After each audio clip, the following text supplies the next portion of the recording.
해봅시다. 주여. 한 번 더 크게 주여. 예, 기도원에 가면 이런 거 많이 시킵니다. 주여 삼청하시고. 예, 여러분 주여라는 말 속에 큰 뜻이 담겨 있죠. 하나님, 당신은 나의 주인이십니다. 나는 당신께서 시키는 대로 하겠습니다라는 의미 담겨 있습니다. 그런데 오늘 말씀에 보면 주여 주여 하는 자라고 다 천국에 들어가는 것은 아니라고 합니다. 저는 이 말씀 때문에 고민을 많이 했었습니다. 나는 그럼 어떻게 천국을 가야 되는가? 아버지여라고 불러야 되나? 예, 예. 로마서 10장 13절과 사도행전 2장 21절을 보면 누구든지 주의 이름을 부르는 자는 구원을 얻으리라 라고 말씀하십니다. 그런데 오늘 본문 말씀 7장 21절에 보면 주여 주여 한다고 해서 다 천국에 들어가는 것은 아니라고 합니다. 성경이 서로 말이 다릅니다. 성경은 정확무하다고 배웠는데 한쪽에서는 이름만 예수, 주님이라고 부르기만 하면 구원받는다고 하고, 오늘 본문 말씀에는 그래도 천국 다 들어가는 것은 아니다라고 얘기합니다. 여러분 한번 여쭤보겠습니다. 주의 이름을 부르면 누구나 구원을 받습니까? 예, 망치에 한 대 맞은 것처럼 이렇게 저를 보고 계시네요. 성경은 항상 어떤 한 구절만 보고 얘기하면 오해할 소지가 있습니다.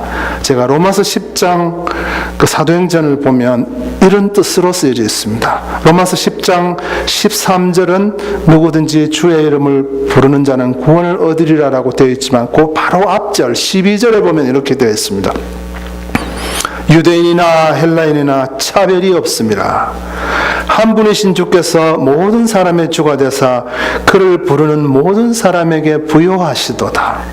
이 말씀은 무슨 말인가 하면 구원하심에 있어서 인종의 차별이 없고 빈부의 차별이 없고 외모의 차별이 없고 신장의 차이가 없고 누구든지 주님께만 나오면 구원을 받는다. 즉 차별이 없다는 것에 초점을 둔 말씀입니다.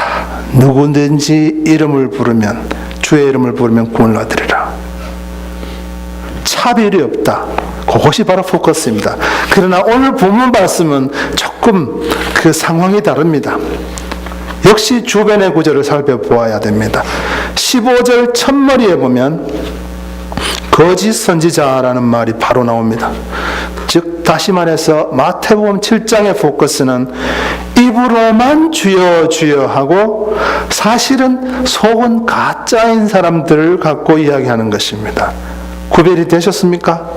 네. 세상에는 마음은 저분이 나의 주님이 아닌데 그냥 입으로만 주여 주여 하는 사람이 있다는 것입니다. 네. 여기 보면 말을 그리고 자세히 보면 어떤 사람은 진짜이고 어떤 사람은 가짜라는 것을 말씀해 줍니다. 예, 어떤 분이 부부관계가 안 좋아서 폐물을 처리하러 갔더니 그 알고 있었던 다이아몬드가 다 가짜였답니다. 여러분 마지막에 하나님 앞에 섰을 때 얘는 진짜라는 소리 들려야 되지 않겠습니까 여러분? 가짜라는 판명만 받으면 그걸로 끝이 아닙니다. 바로 지옥의 사자가 꽁꽁 묶어서 데리고 갑니다. 여기 계신 모든 분들은 마지막 날에 주님께서 진짜 최 집사님 진짜 무슨 진짜 다 이렇게 진짜라는 판명을 받으시길 바랍니다. 예. 그런 사람은 하나님께서 위로해 주세요. 이 세상에서 눈물 흘린 만큼. 그리고 하나님께서 큰 걸로 천국에서도 맡기십니다. 자, 오늘 말씀을 통해서 내가 정말 진짜인가? 이 말씀을 이웃 사람에게 적용하지 마시기 바랍니다. 내가 정말 진짜인지 아닌지 말씀을 통해 한번 봅시다. 17절에 보면 이렇게 되어 있습니다. 이와 같이 좋은 나무마다 아름다운 열매를 맺고 못된 나무가 나쁜 열매를 맺나니 좋은 열매를 맺으면 진짜라고 말씀하고 있습니다. 여러분 지난 한 해를 한번 돌아보세요. 좋은 열매를 많이 맺으셨죠?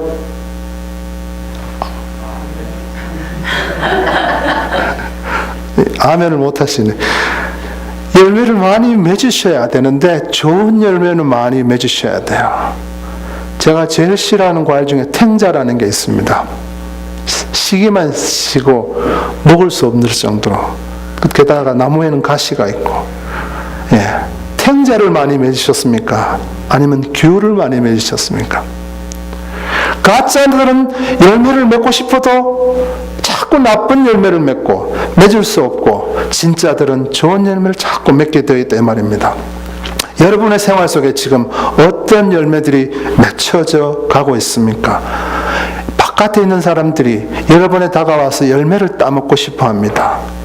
불신자들이 그리스도인들을 싫어하는 것 같아도 사실은 그리스도인들이 옆에 있으면 거기에서부터 뭔가 열매를 따고 싶어 합니다. 세상에 없는 그 무언가 평안, 소망, 그 열매를 따고 싶어 할 때 여러분이 그 열매를 줄 수 있습니까?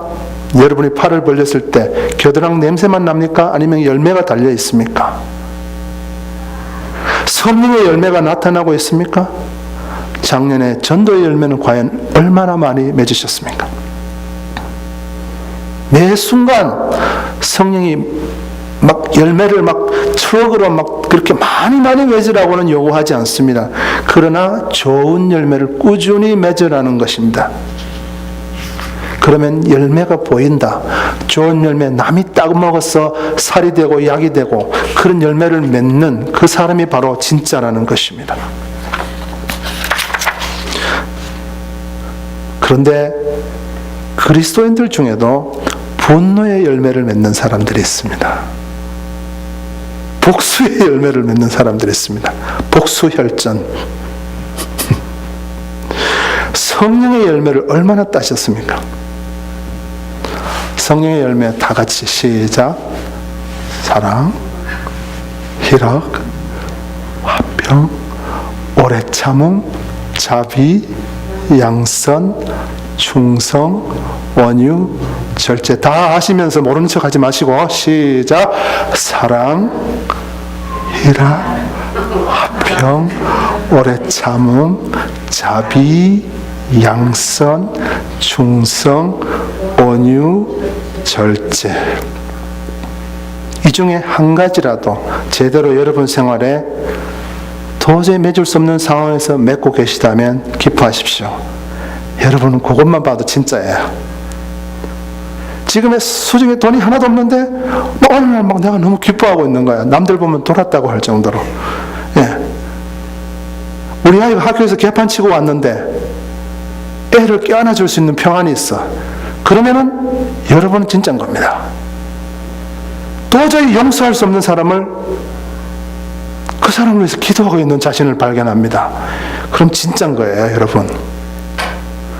근데 도저히 나는 불의를 보고 못 참는다. 도저히 용서할 수 없는 사람을 난 도저히 용서 안 하리라. 이러면 가짜일 가능성이 있습니다. 얼마나 슬픈 일입니까? 지금 상황으로서는 도무지 기뻐할 수 없는데 날 구원하신 예수님만 생각하면, 그분이 피 흘려주신 그 보혈의 공로 그것만 생각하면, 그 깨끗하신 죄오신 예수님이 나를 위해 죽으신 그것만 생각하면 너무 감사해서 어떻게 그 감사에 보답을 할까? 정말 그것만 생각하면 평안하고 기쁘고, 이런 사람은 벌써 열매가 이렇게 맺혀지는 것입니다. 그 얼굴의 표정에 열매가 꼭 이런 주렁주렁 그런 모습만 생각하지 마시고, 우리의 열매들은 많은 순간에 얼굴의 밝음으로 나타납니다. 저 사람 왜 저리 얼굴이 밝지? 저 사람 왜 저렇게 얼굴이 늘 웃음이 있지? 늘 뭐가 저렇게 좋은가? 바보 같다. 그래도 난 그 사람 옆에 있을래. 여러분, 부정직한 사람 옆에 가고 싶어하는 사람 하나도 없습니다.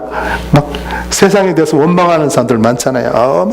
저 사람 정치인들 그런 사람 옆에 가 있으면 처음에는 아주 그럴듯하다 싶은데 조금만 있으면 머리가 지끈지끈 아파옵니다. 여러분, 사람들은 기쁨의 열매를 따고 싶어합니다. 그럼 여러분이 기쁨의 열매를 얼굴에 맺어야 됩니다. 말에서 소망의 열매가 보여야 돼. 그러면 그 사람들이 여러분의 소망의 언어를 들으려고 자꾸 모이게 되어 있습니다. 작년에 한 번도 복음에 대해서 이 사람에게 예수의 예자도 꺼내보지 못하신 분 혹시 계실지 모르겠습니다. 안 그러리라고 생각합니다만, 교회 가족은 한 번씩 해보셨을 줄 믿습니다. 복음을 혹시 못 나누셨다면 반드시 올해는 이 복음의 열매를 한번 맺어보세요. 기도하세요. 이 소망 하나님께서 너무 귀하게 생각합니다. 기도 응답을 제일 빨리 받는 방법, 주님의 뜻을 따라서 영혼을 구원하기 위해서 기도하는 거 반드시 하나님께서 응답 빨리 해주십니다. 제가 체험해봐서 알잖아요. 예. 그리고 과거에는 열매가 좀 많이 달려 있었는데 갈수록 열매가 개수가 줄어드는 느낌이 있다. 그리고 내가 지금 열매가 자꾸 알이 가늘어진다. 햇빛 못 받은 배나 폭풍우 만난 그 스톰 만난 그런 과일처럼 한쪽에 이렇게 막 벌레 먹은 것처럼 그렇게 되어가는 느낌이 있다면 여러분이 지금 너무 힘든, 영적으로 좀 죽어가거나 말라가고 있다는 것을 반증하는지도 모릅니다. 우리의 영적 열매는 갈수록 늘어가야 되고 갈수록 풍성해져 가야 합니다. 이거는 우리의 육신의 나이하고는 아무 상관이 없습니다. 아무 상관이 없어요. 우리의 영의 열매는 내가 얼마나 성장했는가를 반영해 줍니다. 여러분 삶 속에 아직 아무도 한 번도 열매라는 게 맺혀본 적이 없으시다면 아직은 여러분이 영적으로 나이가 굉장히 어린 겁니다. 양분을 잘 먹어야 돼요. 잘하려면 하나님 말씀 늘 묵상하시고, 그러면 풍성한 열매를 맺을 수밖에 없어요. 내가 진짜다, 야 진짜니까 됐어, 이제 천국 간다, 이제부터는 마음 놓고 이렇게 생각하지 마시고, 진짜면은 열매를 오늘 3개 맺었으면 내일 4개, 오늘은 절제까지는 못해도 8개까지 맺었으면 내일은 절제 열매도 한번 맺어보겠다, 이런 꿈을 가졌어요. 네? 절제란 말이 저게 많이 와닿습니다. 예. 자꾸 그런 얘기를 많이 들어서. 예. 주님께 착 달라붙어서 수액을 쪽쪽 빨아드시면 성장할 수밖에 없어요. 요한복음 15장에 포도나무에 가지가 붙어있기만 하면 그냥 성장할 수밖에 없고 포도가 주렁주렁 맺힐 수밖에 없습니다. 요즘은 열매를 강조하지 않습니다. 많이. 예수 믿는데 자꾸 열매를 얘기하면 왠지 율법적이라는 생각을 합니다. 근데 성경은 열매를 맺어야 된다고 얘기합니다. 그리고 기도했더니 돈이 많이 벌어져, 다 경제의 열매 이렇게 해석해버리고, 그리고 막 높은 자리에 올라가면 또 승진의 열매, 성경이 말하는 그거 갖고 얘기하는 거 아닙니다.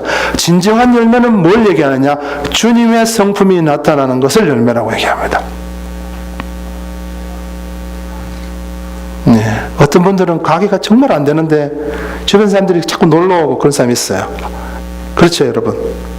너무 좋거든. 그 사람이 너무 밝고 소망의 얘기를 하고 늘 남에게 기쁨을 주고, 그게 열매예요, 열매. 가게 잘 되는데도 맨날 죽는 소리 하는 사람이 있어요. 그게 열매라고요. 예. 예. 여러분의 생각과 행동과 말을 통해서 사람들이 예수님의 능력과 예수님의 사랑을 느끼는 게 바로 열매라, 이 말입니다. 열매를 맺어야 진짜다. 그리고 여러분 삶 속에 들어오는 사람들이 예수의 냄새를 맡아야 돼요. 그 냄새는 어떻게 나는지 아십니까? 유향이라는 거 제가 설교 시간에 옛날에 했는데, 예수님이 고난받을 때 유향은 불에 태울 때 그 냄새가 아주 극대화된다고 제가 말씀드렸습니다.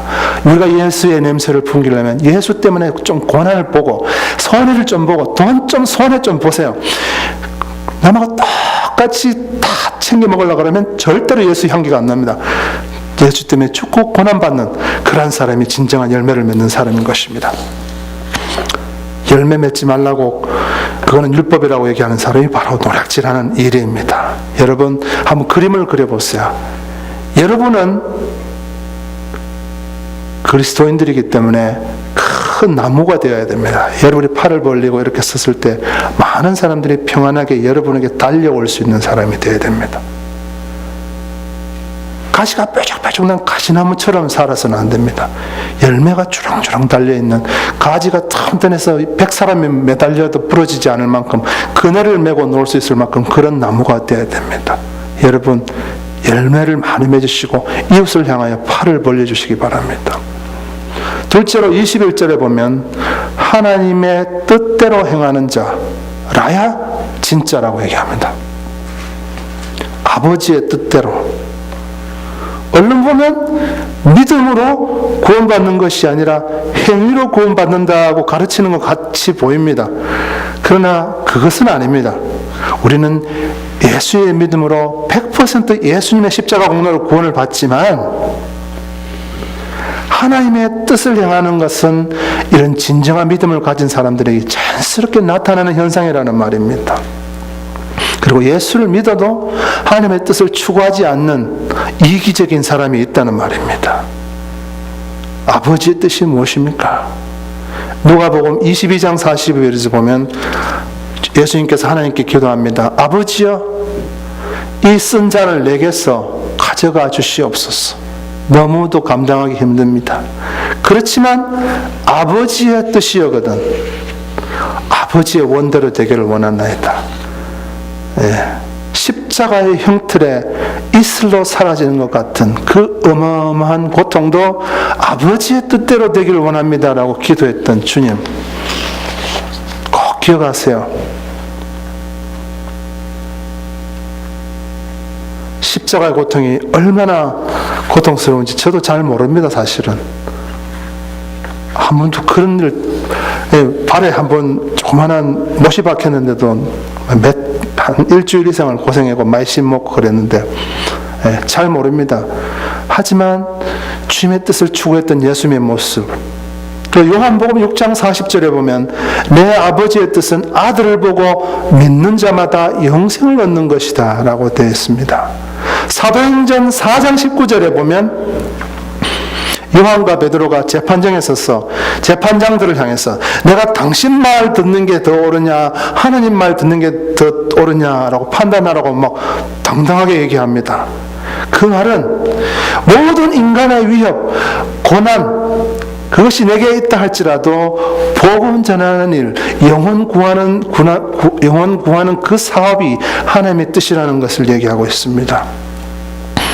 여러분의 삶 속에 복음 전하는 일, 영혼 구하는 일을 좀 추구하시길 바랍니다. 나는 신학교를 안 나왔어. 성경도 너무 모른다. 그러면 교회가 있지 않습니까? 교회가 훈련이 필요하면 훈련을 시켜드립니다. 교회에서 프로그램을 만들 때 그런 프로그램이 사실은 굉장히 중요합니다. 그래서 여러분이 배우려고 하면 목사는 항상 달려갈 것입니다. 성경에는 주로 하나님의 인류를 향한 구속사역과 관련된 것이 많이 기록되어 있는데 이것이 하나님이 가장 중요한 뜻입니다. 여러분의 모든 일을 결정할 때 이렇게 결정하십시오. 예를 들어서 여러분의 아이들이 학교를 결정할 때 이 학교를 가면 우리 애가 나중에 잡을 잘 잡아서 더 돈을 많이 벌고 이것이 기준이 되면은 하나님의 뜻하고는 상관이 없습니다. 얘가 이 학교를 가면 나중에 더 복음 전하는 일에 유익할 것인가, 이 학교를 가면 더 복음 전하는 하나님의 사람들을 섬기는 데 더 유익할 것인가, 이것이 첫 번째 기준이 되어야 됩니다. 그게 진짜들의 증거입니다. 사소한 것들은 하나님이 우리에게 자유를 맡겨주셨지만 이 기준을 항상 적용하시는 게 하나님의 뜻을 추구하는 그런 삶입니다. 다윗은 시편 40편 8절에 하나님이여 내가 주의 뜻 행하기를 즐깁니다 라고 썼습니다. 여러분, 주의 뜻 행하는 게 항상 좋으면 누가 안 하겠습니까? 주의 뜻을 쫓아갔는데 갑자기 복권이 턱 당첨됐다. 그럼 누가 안 가겠습니까? 주의 뜻을 쫓아갔는데 갑자기 승진이 되고 갑자기 막 수입이 5,000불이 늘고 막, 그럼 누가 안 따라가겠습니까? 그런데 그 길은 고난의 길인데 다윗은 그 길을 즐긴다고 고백했습니다. 그리고 요한복음 4장 34절에 예수님은 하나님의 뜻을 추구하는 걸 먹고 사신다고 했어요. 그걸 또 사람들에게 나눠준다고 했어요. 그게 무슨 말인가 하면 나의 양식은 나의 보내신 이의 뜻을 행하며 그 일을 온전히 이루는 것이라고 이렇게 말씀하십니다. 여러분에게 하나님의 뜻을 향한 소망이 있으십니까? 작년에 하나님의 뜻을 향한 소망이 있으셨습니까? 아니면 나의 뜻을 향한 소망만 있으셨습니까? 계속해서 하나님의 뜻을 알아가야 돼요. 하나님은 너무 다 위대하신 분이기 때문에 하나님의 뜻 이거야 딱 이렇게 얘기할 수 없습니다.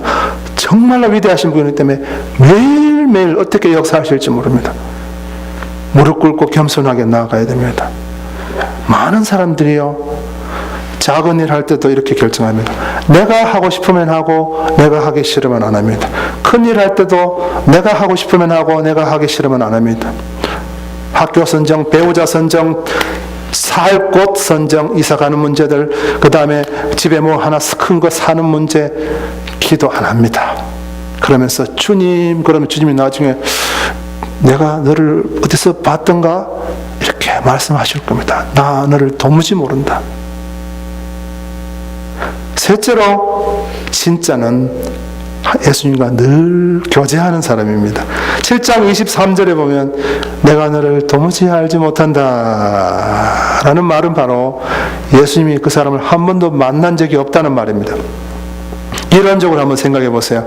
어떤 사람이 예수를 믿어서 평생 구원을 받아서 평생도록 한 번도 주님과의 개인적 교제가 없이 살았다면, 다시 한 번 더, 그 사람이 예수를 믿어서 구원을 받았는데 평생 한 번도 주님과의 교제 없이 마지막에 죽음을 맞이했다. 그럼 그 사람이 구원을 받습니까? 이론적으로는 받을 수 있습니다. 그죠? 그러나 이 사람의 믿음이 정말 구원받을 만한 믿음이겠냐는 겁니다. 주님과의 교제가 없어요. 그리고 늘 자기가 원하는 걸 따라 살아요. 그리고 옆에서 누가 목소리를 들려주죠. 네가 그 사람 미워할 만한 이유 충분하다. 그럼 아멘 그러고 막 계속 미워해. 네가 돈 그거 지금 회사 어려운데 네 분량을 차지해야지. 다른 사람들 다 지금 챙겨가지 않냐. 너도 한 뭉태기 챙겨서 가. 세상 사람들 다 그러잖아. 그러면 아멘 그러고 그게 마귀의 목소리인지도 모르고 막 순종해요.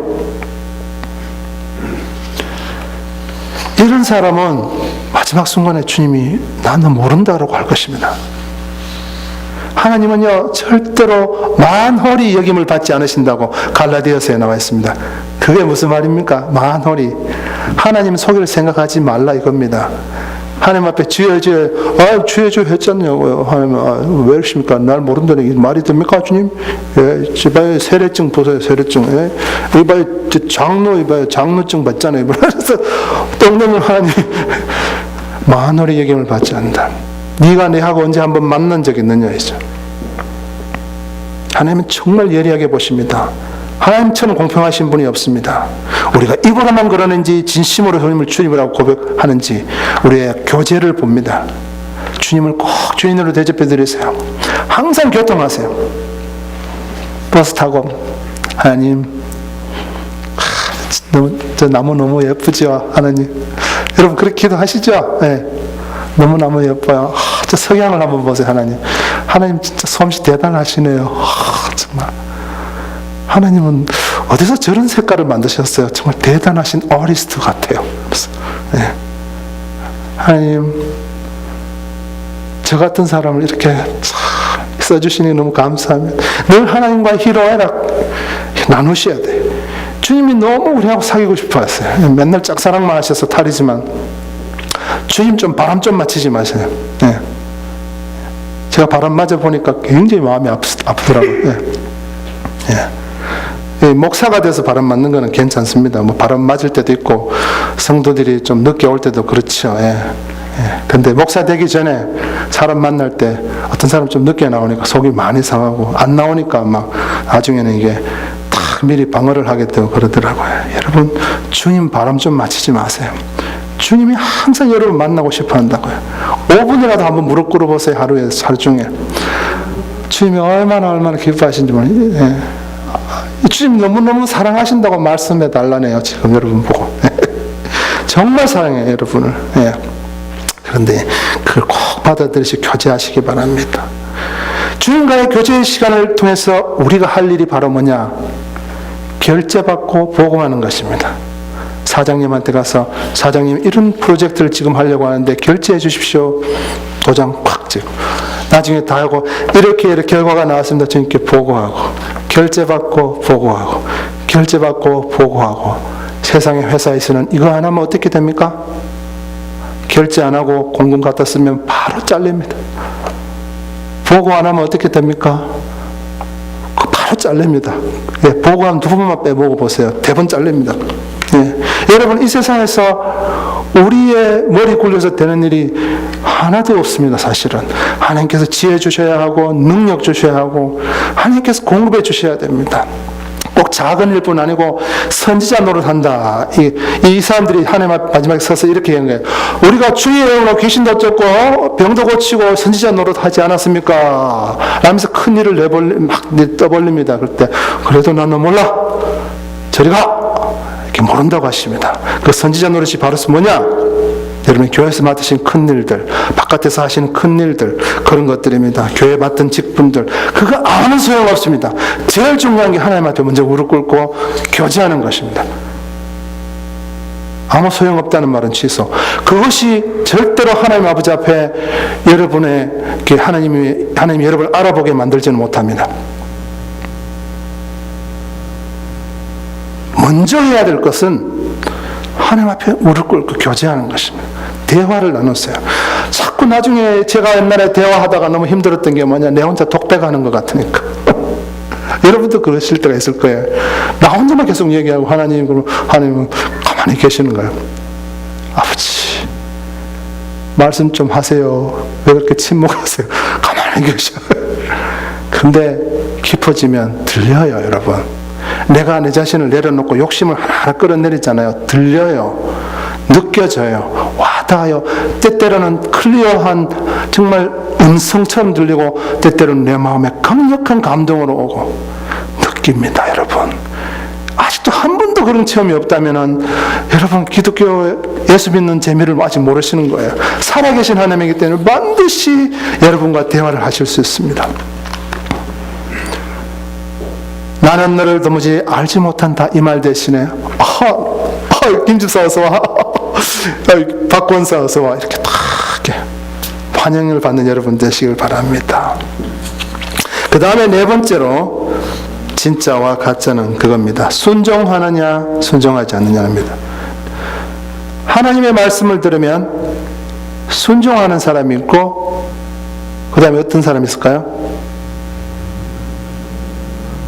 이 질문이 약간 의미심장한 질문입니다. 자, 하나님의 말씀을 들으면 순종하는 사람이 있고, 그 다음에 미루는 사람이 있습니다. 예. 기독교인 치고 순종 안 하려고 발버둥 치는 사람은 잘 없습니다. 순종을 미루는 사람이 있어요. 그 다음에 두 가지는 순종하는 사람이 있고, 하나는 이 순종을 남에게 적용하는 사람이 있습니다. 이것이 순종 안 하는 가장 큰 이유입니다. 지금은 돈이 없으니까 나 11조에 대한 거 순종 안 할래 라고 생각하는 사람이 있습니다. 지금은 내가 감정이 불붙어 있으니까 조금 더 미워하고 나중에 용서할래 라고 생각하는 사람이 있습니다. 자꾸 미루는 사람들이 있습니다. 지금은 내가 아무것도 주님 앞에 내놓을 게 없으니까 봉사하라는 거 나중에 할래 라고 생각하는 사람. 여러분, 미루는 게 바로 불순종인 거 믿으셔야 됩니다. 미루면 불순종입니다. 세금 제때 안 내면 여러분 엄청나게 과태료 냅니다. 하나님은 과태료를 부과하시진 않으시지만 불순종이라고 얘기하십니다.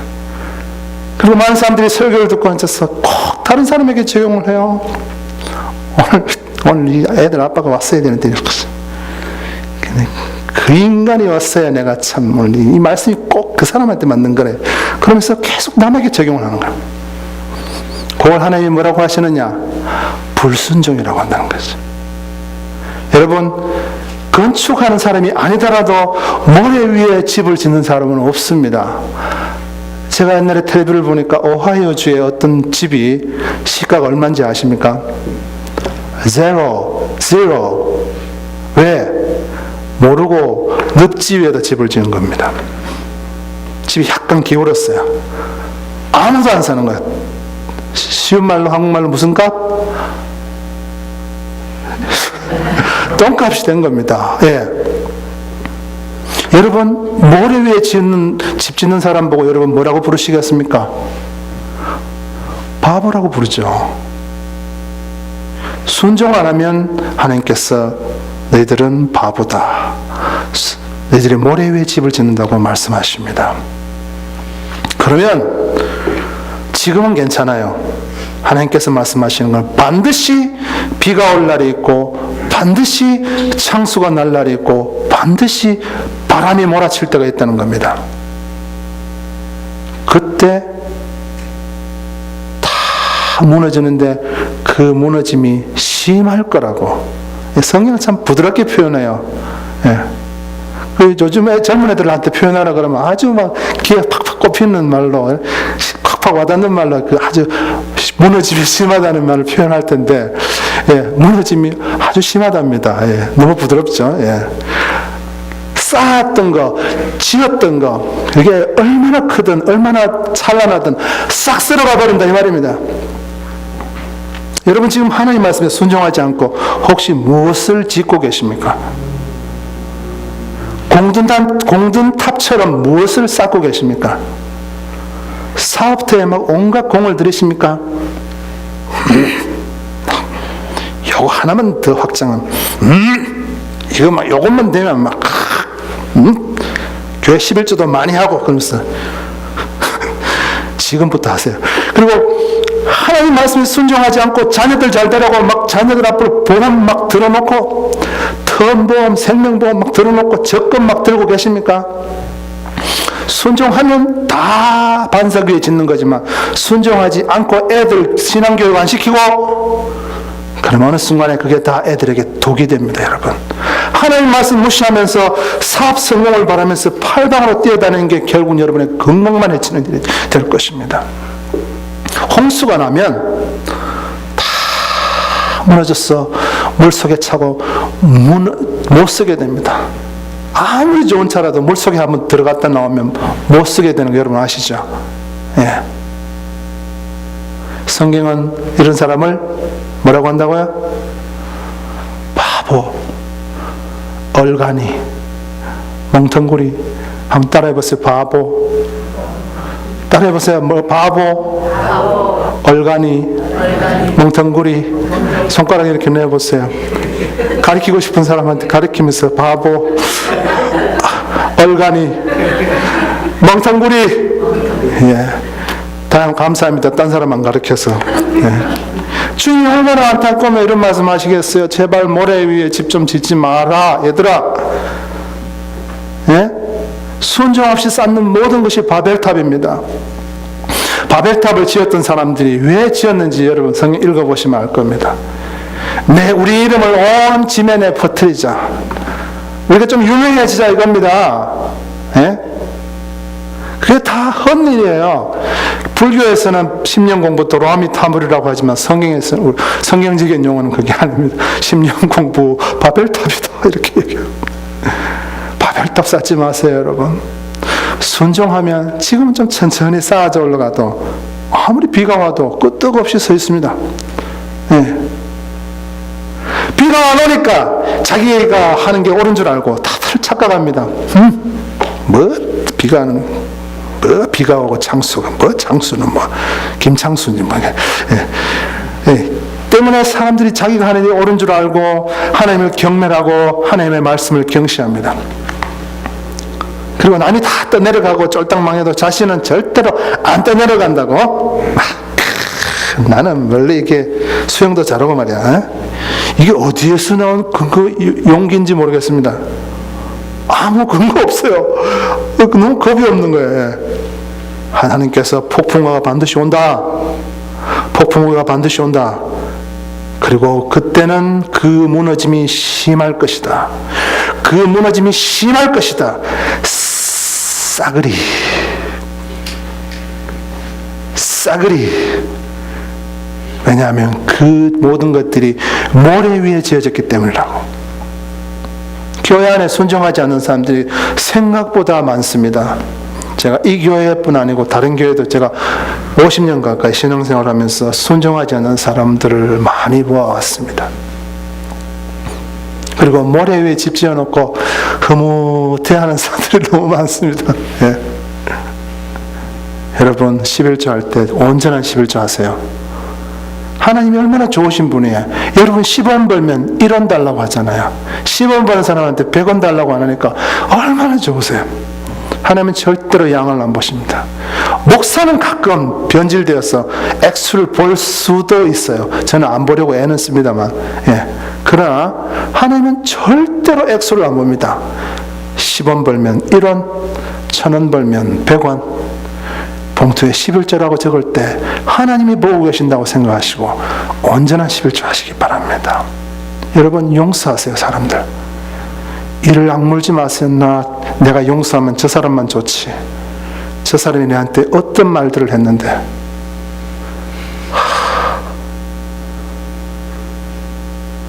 저도 옛날에 어떤 청년이 하나가 저한테 못된 말들을 많이 한 사람이 있어요. 제 전도사 때. 지금도 생각하면 기분 나빠요. 예. 그 청년 피하고 싶어요. 그런데 만약에 같이 일할 일이 오면 반드시 하나님이 풀어라라고 하시는 것 저는 알고 있습니다. 그래서 가끔씩 내가 영적으로 좀 업되어 있을 때 하나님께 기도합니다. 하나님 그 형제를 용서하게 해주십시오. 나도 그 형제에게 무슨 상처를 주었길래 그 형제가 내게 그런 말을 하지 않았겠습니까? 라고 기도하는 순간에 제가 잘못했던 것들이 생각이 나더라고요. 여러분 순종하세요. 그래야 쌓아져 올라갑니다. 기도하라고 하면 기도 좀 하세요. 뭐 기도 하나님한테 기도하는 게 그렇게 어려워요? 옹알이 하세요. 애기처럼. 하나님 옹알이 뭐예요? 수많은 에너지와 시간과 돈을 모래 위에 집 짓는 데 사용하지 말고 항상 반석 위에 그렇게 하시기 바랍니다. 예. 옛날에 제가 그 얘기를 말씀드렸을지 모르는데 링컨 대통령이 그 흑인 친구가 하나 있었는데 취임식 날 그 흑인이 자기는 대통령 친구니까 보모도 당당하게 그 백악관 뜰로 확 들어왔습니다. 그러자 경호원들이 그 당시만 해도 흑백 차별이 심할 때인데 경호원들이 한 처음에는 10명, 20명, 30명이 그 위에 점프해서 눌러버렸습니다. 순식간에 체포됐습니다. 그러니까 그 사람이 나 대통령 친구라고 여기 초대받았다고 그런데 막 질질 끌려가고 막 온갖 수모를 다 당하고 대통령 앞에 딱 왔는데 대통령이 딱 보더니만 풀어줘 내 친구야 딱 그럽니다. 순식간에 탁 풀어졌습니다. 경호원들이 다 너무 미안해합니다. 예. 여러분 자체는 하나님 앞에 설 자격도 없고 너무도 부족합니다. 그러나 여러분이 순종하는 모습, 열매 맺는 모습, 하나님의 뜻을 추구하는 모습, 날마다 교제하는 모습 보이면 하나님이 마지막에 모든 그 정죄하는 사단들이 쟤는 하나님 앞에 설 자격 없다고 할지라도 하나님께서 저 내 친구야. 매일 나하고 같이 교제했어. 나 앞으로 그냥 모시고 와. 그럼 천사들이 총알같이 쫙 달려가서 여러분을 그 가마를 태워서 하나님 앞에 데리고 갈지 모릅니다. 마지막 순간에 하나님 앞에 꼭 하나님이 알아보시는 사람이 되셔야 돼요. 예. 이 세상에서 다른 사람이 여러분 몰라봐도 돼요. 하나님 앞에 알아보는 모든 사람 되시기를 예수님의 이름으로 축원합니다. 예, 기도하겠습니다.